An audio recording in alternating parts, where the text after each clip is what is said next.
So, yan sa mga water sign naman tayo, no? So, maraming salamat guys sa walang sawang pagsubaybay sa ating pong daily horoscope. So, unahin na natin guys sa mga Cancer. So, ayan guys, sa mga nais pong magpa-private reading, iiwan ko na lang po yung link sa atin pong description box below. Okay. Cancer. Cancer, Sun, Moon, Rising, and Venus sign. Gabay kapalaran po.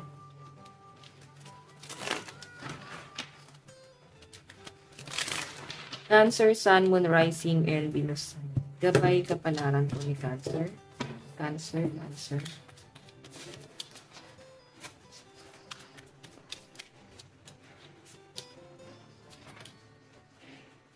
So, yung iba sa inyo guys, ayan, sa pinapakita sa akin, dalawa pala yung lumabas dito, pero ito yung kunin natin. Okay? So, 8 of Swords, 4 of Pentacles, and Queen of Cups. So, parang nandun kayo sa point ngayon, Cancer, na nahihirapan ka sa sitwasyon mo ngayon. Lalo na kung ikaw ay nasa malayong lugar, malayo ka sa pamilya mo, parang feeling nyo guys, hindi ka makapag-enjoy or parang feeling mo hindi mo magawa yung mga bagay na ginagawa mo noon. Parang gusto mo siyang balikan. Siguro nagre-reminisce yung mga Cancer dito na parang pansamantala, balik nyo muna ako sa kabataan ko. Parang ganun.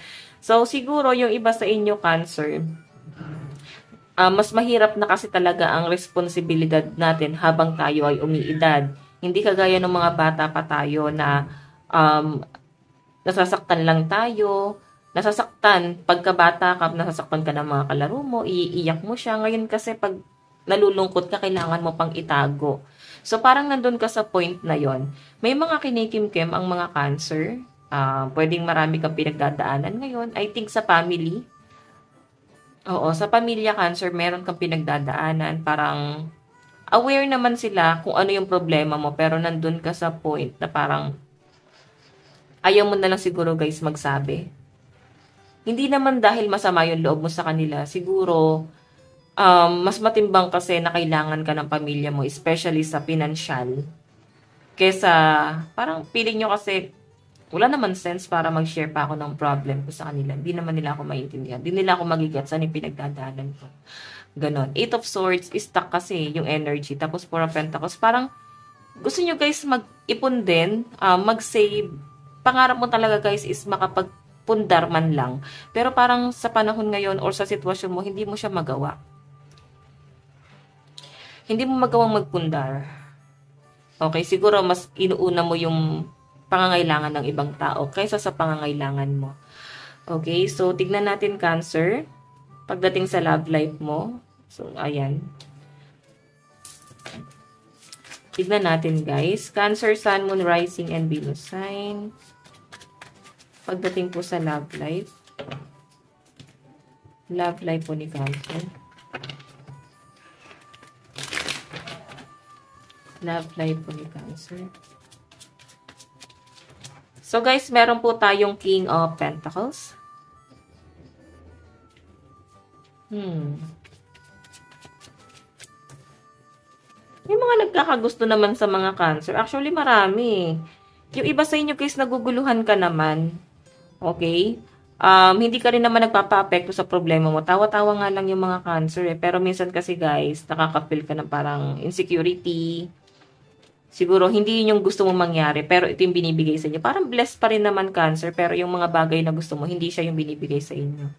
Okay, so, hayan Cancer, pagdating sa love life mo, marami akong nakikitang nagkakagusto po sa inyo. May say din naman sa buhay, pero kung makita nyo guys, dahang man, nasa conflict ka, so I think may red flag. Parang, meron kang sinasacrifice, parang pahinga ka muna, wala ka muna sa mood na pumasok sa relationship. Hindi ko rin magets bakit ganon yung siguro gusto mo lang din naman talaga guys na mapag-isa. Nandun ka na siguro sa point na hindi ka naman guys open pa sa relationship. So, yung iba naman dito guys na mga single, pwede kasi guys na ang bagal eh. Okay, nung mga panahong hindi mo na guys iniisip, nag-e-enjoy ka na ngayon, saka naman guys dumarating sa buhay nyo. Hindi pa naman talaga kayo guys ready na pumasok sa relationship, pero ang dami nagpaparamdam sa inyo ngayon. Okay, so habaan may pasensya mo. Yung iba naman dito guys na single, siguro naman nag-e-entertain lang kayo. Okay na yun, nag-e-entertain. para kahit papano guys is ma-boost naman yung confidence mo or ma-feel mo na may nagkakagusto sa inyo. Okay? So, sa mga in relationship, ayan, nasa conflict ka. I think dalawang tao yung tinitingnan mo dito. Kaya, conflict ka. Hindi ka makapag-decide. Tignan natin pagdating naman guys sa inyong kaperahan. Pera at trabaho po ni Cancer. Pera at trabaho po ni Cancer. Pera at trabaho. Kaperahan at trabaho ni Cancer.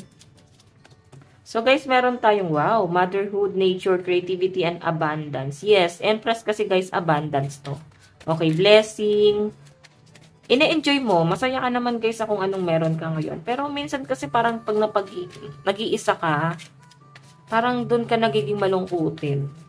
Siguro yung iba sa inyo, hindi nyo naman guys intention, pero parang may nag-flashback sa isip nyo at parang bigla ka guys, naka-feel ng lungkot. Yun yung nakikita ko sa inyo guys. Okay, bigla ka daw makaka-feel ng kalungkutan dito at parang mamimiss mo yung kabataan mo. Okay, so sa pera mo, ayan, maganda guys, abundance eh. Meron din ako guys, nakakita na baka meron kang inaantay na pera na paparating. Okay, ayan, 8 of Pentacles, nakikita ko yung pagiging workaholic, na pagiging matyaga mo. Yung iba naman dito guys, pwedeng nasa training, nagsisimula pa lang kayo, parang charity pa lang siya. So, wala pa kayo guys, stable na sahod talaga dun sa trabaho kasi parang charity pa lang siya. Pero ito naman guys, worth it naman daw once na malampasan mo tong struggle mo na to. Okay? I mean, itong training na to, once na malagpasan mo siya, magiging maganda naman na yung daloy ng inyong kaperahan. Okay? So, 8 of Pentacles guys, ayan. Yung iba dito, I think nagagamit mo yung talent mo. May talent ka guys na napagkakitaan mo. Baka meron kang small business. Parang kontento ka na. Masaya ka naman pero siguro ang nagiging regret mo dito is parang dahil nga sobrang busy ka. Hindi nyo na guys nagagawan lumabas. Pwede kasi guys na work from home ka. Yan, no?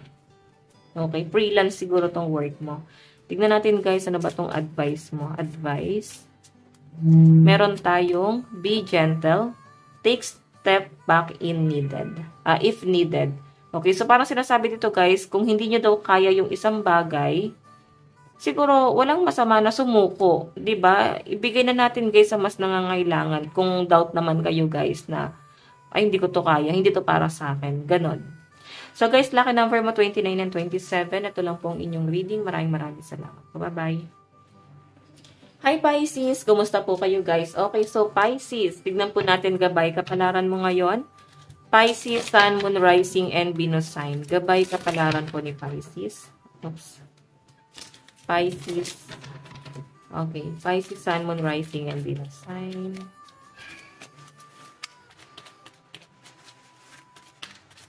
Pisces. Pisces.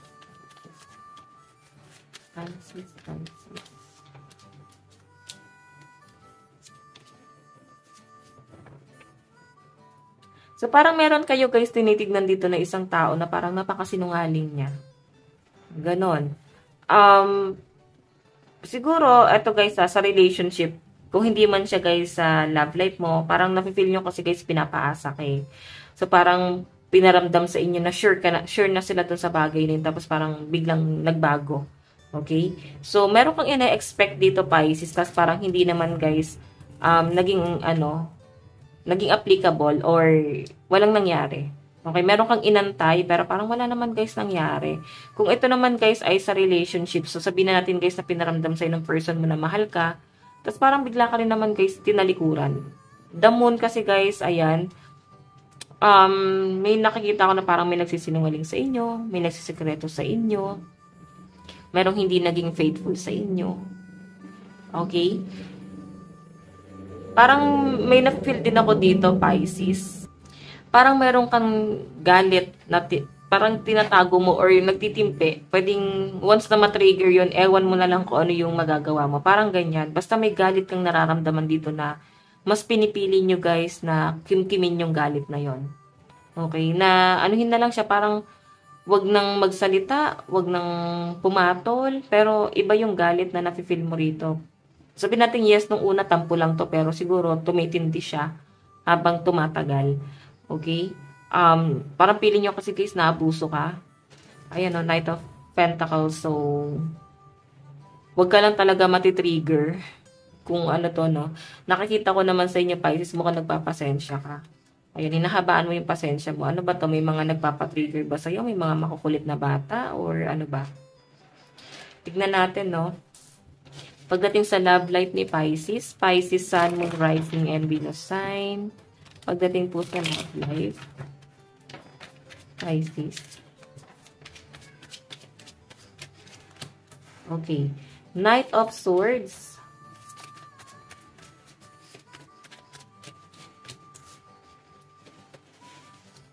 Ayan, nakikita ko sa inyo guys, game na game ka talagang magtrabaho. Masipag naman talaga ang mga Pisces. And may nakikita nga ako dito guys, big amount of money na paparating sa inyo. Parang pagkatapos guys ng gulo, pagkatapos ng mga nangyari guys, kahit pa paano, blessed pa rin ang mga Pisces sa ibang bagay. Okay? Parang pinagpapala pa rin kayo guys. May nakikita ko dito guys, maaring sa trabaho, baka may nagagalit sa inyo, naiinggit sa inyo. Okay, pwedeng sa responsibilidad naman guys, pwedeng inako mo na yung responsibilidad ng ibang tao. So, may nakikita ako dito guys, bata. Ayan, siguro ito na lang guys yung goal mo kung ikaw ay single mom or single dad, or kung may asawa ka pa. I think Pisces, nakapokus ka guys ngayon sa anak mo, no? Parang ito na lang guys yung parang gusto niyo muna guys bigyan ng attention. Parang sila muna yung gusto niyo guys mas pagtuunan ng pansin, and gusto niyo guys alam niyo, magpaka-workaholic para sa kanila na lang. Okay, ganon. So, kahit parang nahihirapan ka, basta ibibigay mo lahat para sa kanya. Okay? Tignan natin guys, ano ba ang inyong advice? Advice. So guys, meron po tayong serendipity, meant to be, what's next is no accident. So parang sinasabi rito guys, lahat na nangyayari sa buhay mo is meant na mangyari, no? Hindi siya guys parang accident, no? Sabihin na natin, hindi mo rin naman guys sinadya, pero talagang nakatadhana siguro talaga sa inyo. So guys, lucky number mo is 36 and 31. Ito lang po ang inyong reading. Maraming salamat po. Bye-bye. Hi Scorpio, kumusta po kayo guys? Okay, so Scorpio, ayan, maraming salamat po sa walang sawang pagsubaybay sa ating pong daily horoscope. Tingnan natin guys, gabay kapalaran mo, okay? Scorpio, Sun, Moon, Rising, and Venus sign. Gabay kapalaran po.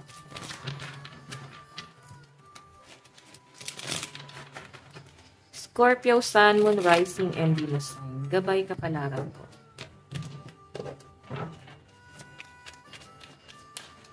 Scorpio, Sun, Moon, Rising, and Venus sign. Gabay kapalaran. Spirit guide.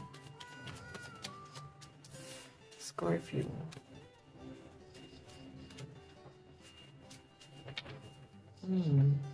Patungkol to guys sa mga kontrata, parang nai-stuck ang mga Scorpio. Kasunduan, meron ka bang pinipirmahang mga papeles or baka meron kang pinaprocess na documents? Okay, sa pinapakita kasi sa akin guys, 6 of Pentacles, ang daming demand, no? Medyo nahihilo ka na guys sa dami ng mga responsibilidad na meron ka ngayon. So, 9 of Cups, sa pinapakita sa akin dito guys, nandun ka sa point na meron kang gustong mangyari. Pero yung bagay na gusto mo is hindi mo siya guys makuha. So parang ibang blessing ata yung binibigay sa inyo. Kontrata. So Emperor kasi guys, ayan, meron ako nakakita rito na possible na meron kang pinaglalaban. Naninindigan ka talaga dito sa bagay na to, kung ano man tong pinaglalaban mo na to. Parang ipaglalaban mo siya kasi alam mong sa'yo yon or nasa tama ka. So, titignan pa natin guys, pagdating naman sa love life mo. So, ito guys yung overall energy, no? Baka naman guys, meron kang pupuntahang lugar.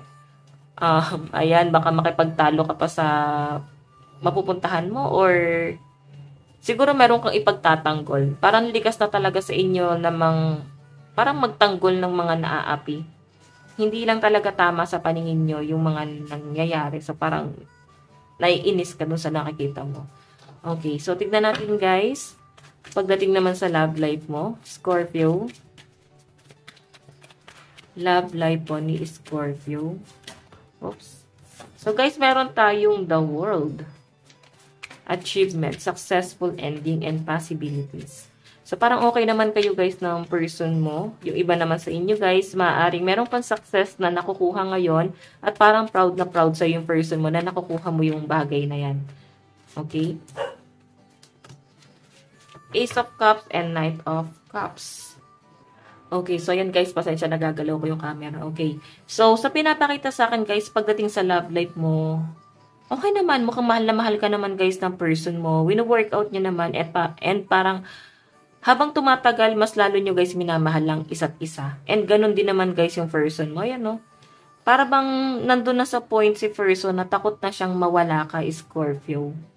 Mahal na mahal ka na tong taong to. Ayan, may celebration pa.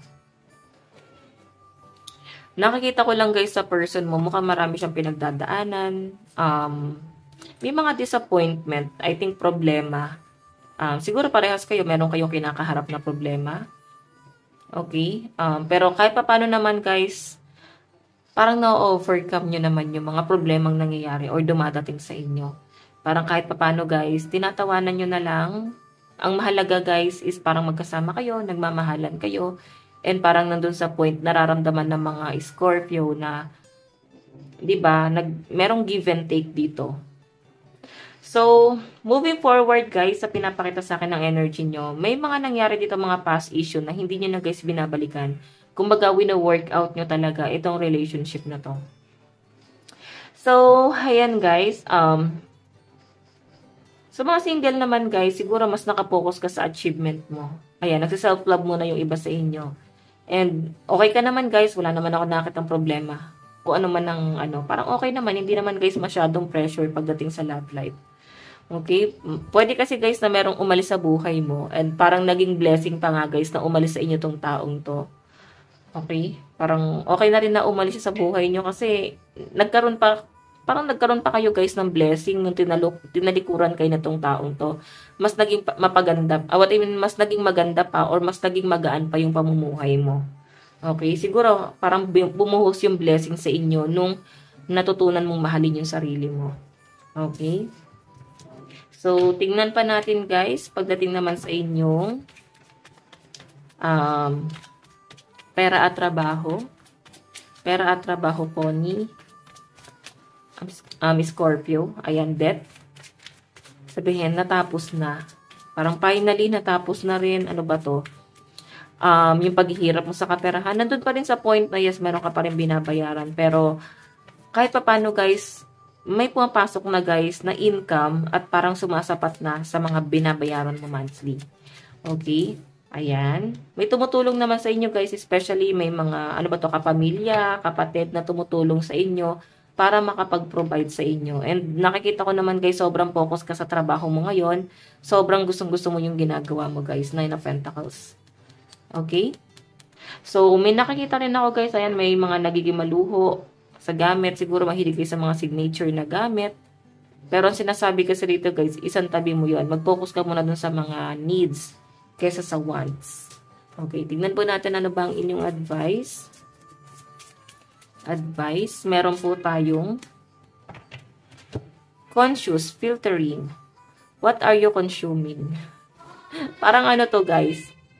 Ano ba yung parang ano ba yung mga parang pinagtatakpan mo? Kasi parang filter, parang may naka-highlight, hindi lahat all out. So, ano daw ba yung parang nakukuha mo dun sa bagay na may nabe-benefits ka ba yan sa bagay na yan? Okay? Para pahirapan mo yung sarili mo ng ganyan.